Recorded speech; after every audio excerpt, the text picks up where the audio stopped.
Welcome back to Sports Talk with Ben. Today I'm here with ADM basketball star Adam Bright, and we're talking about all the reasons that Iowa should let go of Fran McCaffrey if he does not decide to step away himself this offseason. So Adam, the first thing I have is the reason Fran should be gone is in all of his years at Iowa, he has not coached any defense whatsoever. Yeah. Maybe you can talk about that to start off. Yeah. For the time I've been alive watching Iowa basketball, I've never seen Iowa with a good defense.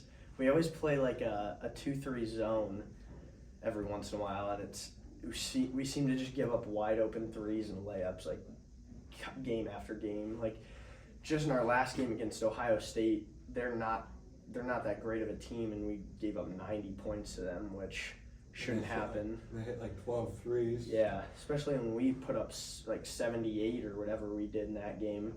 That should be good enough to get the win. And especially when that was a key game to keep our March Madness hopes alive. Mm-hmm. So, yeah, it's been a struggle for a while now. Here's something else I would point out is Illinois and Ohio State. Let's see. Iowa didn't show up against Illinois. And many would argue if they won that game, that would have been their ticket to get into March Madness. For sure. And they also never had the lead against Illinois, never led against Ohio State. We're down as many as 14 at one point. And that's 2 years in a row they've lost first round of the Big Ten tournament, both to Ohio State. And keep in mind, Ohio State had an interim head coach who already coaches better defense and beat Fran. Also, okay, to my second reason, Fran does not win in March, ever. No, he has never been good in March Madness. Like even a couple of years ago when we had Garza, and we were a 2 seed or something, we barely won our first game. We lost to Oregon. And then, lost to Oregon second round. And then, was it with Chris Murray last year that we almost lost to Richmond, like first round? Maybe we were like a 5 seed or something, maybe. When we won the Big Ten championship, we lost first round with Keegan Murray. Yeah.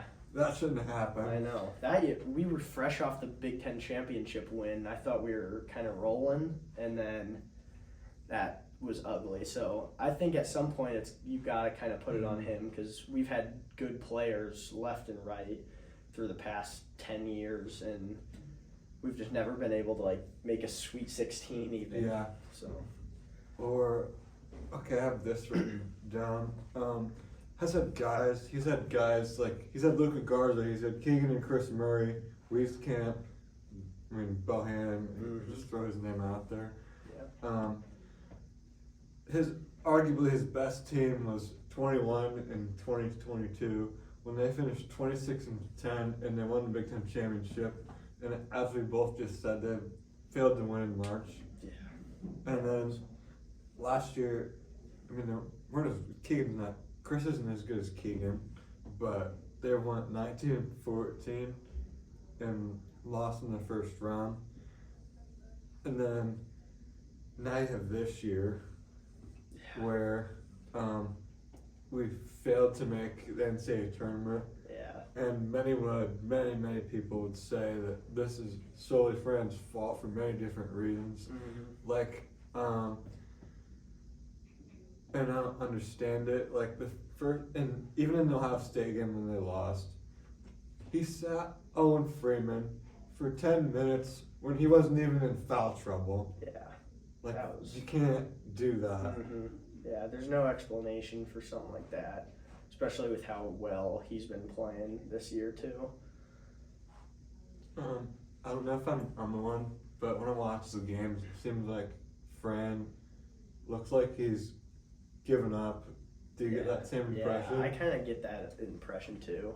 He seems like he used to be pretty fired up, but I mean, just this year, I didn't really see him he didn't really have quite the passion that he usually has. Normally he gets way more animated and he's held back a lot more. Yeah, it's kind of what he's known for, and you didn't really see that much this year. So do you think Fran will be done after this year, like say, hey, I'm not coming back, because people have thought that since before the season started when Jack said he was not coming to play here.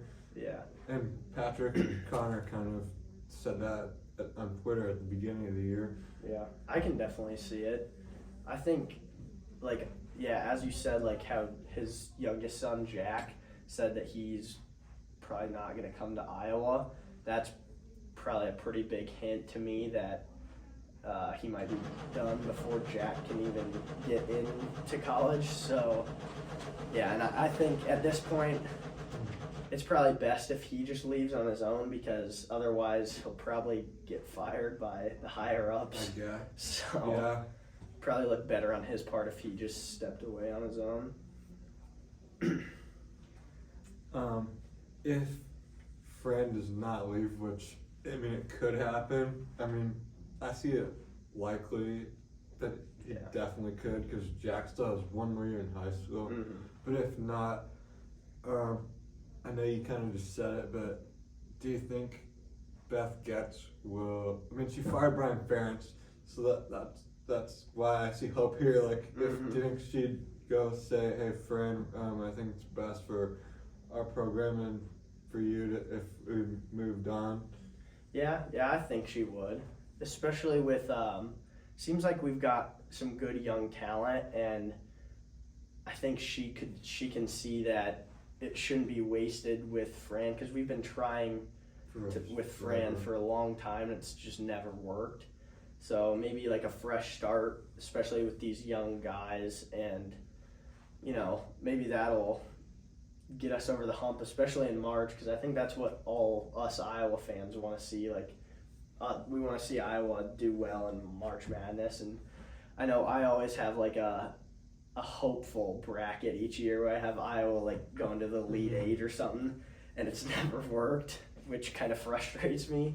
So, yeah, I can see her either this year, or if he comes back and we have a bad season next year, then because there's absolutely no reason we should be bad next year. Exactly, yeah.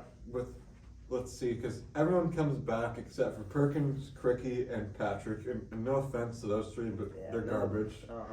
Perkins showed like flashes of being good, but yeah, Cricky and Patrick especially. I'm not a fan of Patrick.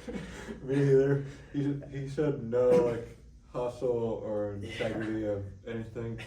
But okay, so let's say that Beth Getz does make that move.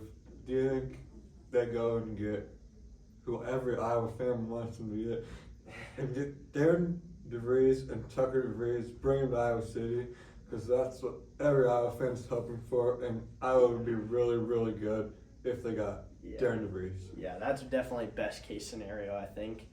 And I think definitely if we fire him or he steps away, Darren DeVries would probably be wanting that job, or maybe the top guy even for the job.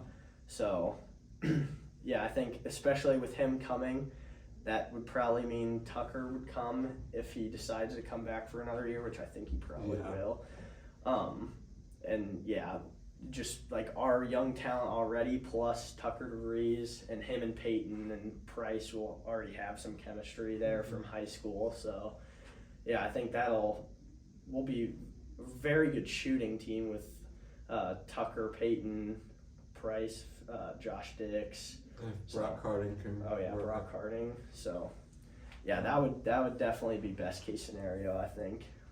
And I'm sure like Beth Getz have seen, like, look at the women's crowds at Carver. They're packed from top to bottom. Yeah. Like, the attendance at Carver hasn't been as good as it used to be. Like, the men used to have sold out crowds all the time. Now this year, like, some of the games are full. Like, I went to Wisconsin this year. They beat them. It was packed to the brim just because, I mean, it was a rivalry game with Wisconsin.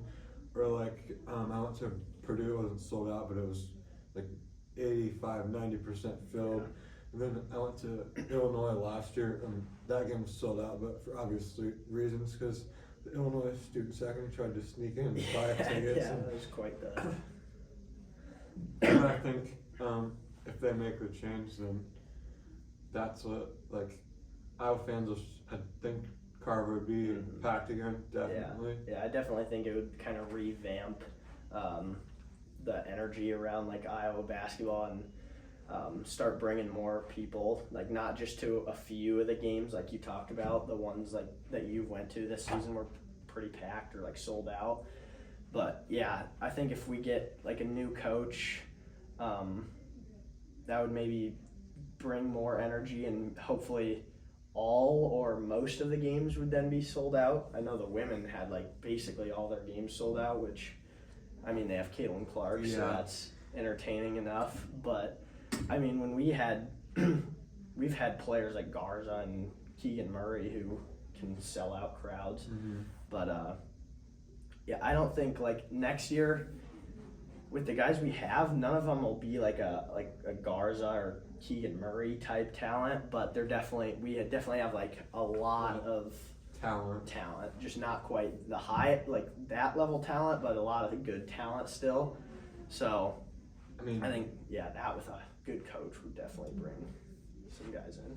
I think many Iowa fans would say that Owen Freeman is really fun to watch. Guy. Yeah, he could. You got any final thoughts before we wrap this up? No, not really.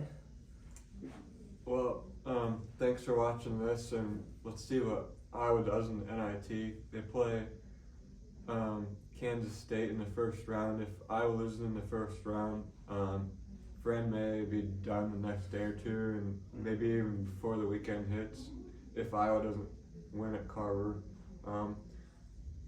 So long, and see you next time.